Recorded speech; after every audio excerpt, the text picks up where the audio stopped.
কই বাবুরা, বাবুরা এদিকে এসো, এদিকে এসো। কোথায় কোথায়? আসবে তো, আসবে তো, একটা জিনিস তোমাদের দেখাই।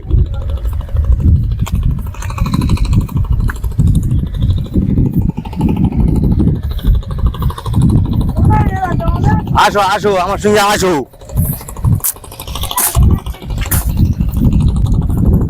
তোমরা সবাই দেখো, এটা দেখা পাচ্ছ? এটা হ্যাঁ দেখা পাচ্ছি। এটা ফিশারি, ফিশারি আমার আমার আমার দাদু দিয়ে গেছিল। এত বড় ফিশারি দিকে ছিল? হ্যাঁ, আমার দাদু বলেছে বাবা এটা তোর যাচ্ছি, তুই এটা দেখবি। তা সে আমার দাদুর কথা আমি রাখতে পারিনি। মেশিন টেশিন বসেছিলাম, এই ছেঁচে ওই বধুগুলের ব্রিজটা করার চিন্তা ভাবনা করেছিলাম। সে সরকার আমার করতে দিচ্ছে না, সরকার আমার আগে বাড়তে দিচ্ছে না, একদম মাথায় আমার খারাপ হয়ে যাচ্ছে।